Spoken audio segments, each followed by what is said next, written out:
Acts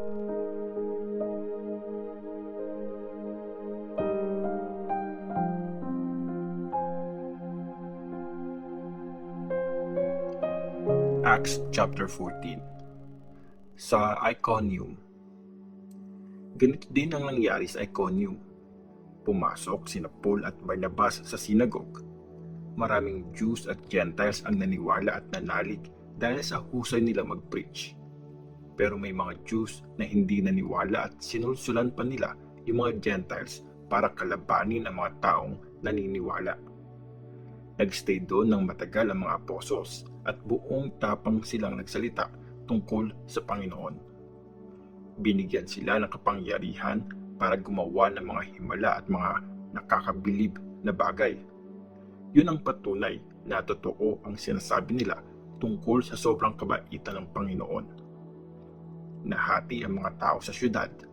Yung ilan kumampi sa mga Jews, yung iba naman sa mga apostles. Nagplano ang ilang Gentiles at Jews kasama ng mga leaders nila para saktan at pagbabatuhin ng mga apostles.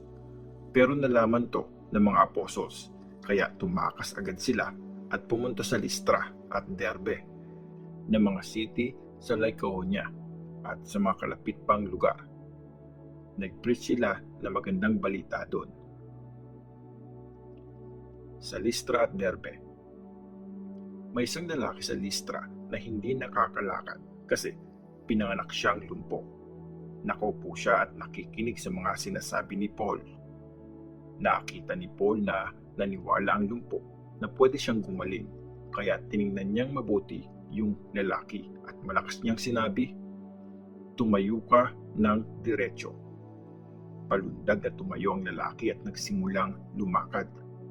Nung makita ng mga tao ang ginawa ni Paul, nagsigawan sila at sabi nila sa salitang Lycaonian, "Naging tao ang mga Diyos at bumaba sa atin ngayon."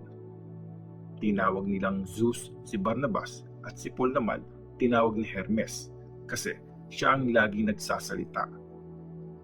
May templo ng Diyos na si Zeus malapit sa city. Nagdala ang priest ni Zeus ng baka at mga bulaklak sa gate ng city kasi gusto niya at ng mga tao na mag-offer ng sacrifice sa mga apostles. Nung marinig to ni Barnabas at Paul, pinunit nila ang mga damit nila para ipakita ang pagtutol sa nangyayari. Tapos, patakbo silang pumunta sa gitna ng mga tao at sumigaw, "Bakit nyo ginagawa to? Tao lang din kami, kagaya nyo. Nandito kami para i-share sa inyo ang magandang balita, para ilayo kayo sa mga walang kwentang bagay nito, at ilapit kayo sa buhay na Diyos na siyang gumawa ng langit, lupa, dagat at lahat ng nandun." Noon, hinayaan ng Diyos na gawin ng lahat ng tao kung ano ang gusto nilang gawin. Pero pinatunayan niyang buhay siya at pinakita niya ito sa mabubuting bagay na ginagawa niya. Binibigyan niya kayo ng ulan at ani sa tamang panahon. Pinubusog niya kayo ng pagkain at pinupuno niya ng saya ang mga puso niyo. Kahit sinabi na nila ito, nahirapan pa rin silang pigilan ng mga tao sa pag-o-offer ng sacrifice sa kanila. May mga Jews na dumating galing Antioch at Iconium at nakumbinsi nila ang mga tao na kumampi sa kanila. Pinagbabato nila si Paul. Nung inakala nilang patay na siya, kinaladkad nila siya palabas ng bayan. Pero nung pinalibutan siya ng mga disciples, bumangon siya at bumalik sa bayan. Kinabukasan, pumunta sila ni Barnabas sa Derbe. Ang pagbalik sa Antioch. Nag-preach sina Paul at Barnabas ng magandang balita sa Derbe at marami doon ang naging disciples. Tapos, bumalik na sila sa Listra at sa Iconium at tumuloy sila sa Antioch sa Pisidia. Pinalakas nila ang loob ng mga disciples at in-encourage silang manatiling tapat sa faith. Kailangan nating pagdaanan ang mga paghihirap para makapasok tayo sa kaharian ng Diyos, sabi nila. Nag-appoint sina Paul at Barnabas ng mga leaders sa bawat church. Tapos, Nag-fasting sila at nag-pray para ipagkatiwala sila sa Panginoon na pinaniniwalaan nila. Paglampas nila sa Pisidia, dumating sila sa Pampilya.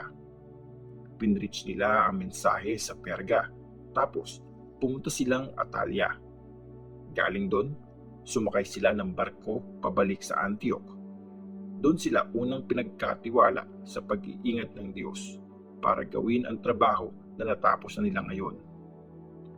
Pagdating nila sa Antioch, ginather nila ang mga tao sa church at kinuwento nila ang lahat ng nagawa nila sa tulong ng Diyos at kung paano niya binuksan ang daan para maniwala ang mga Gentiles. Nagstay sila doon ng matagal kasama ang mga disciples.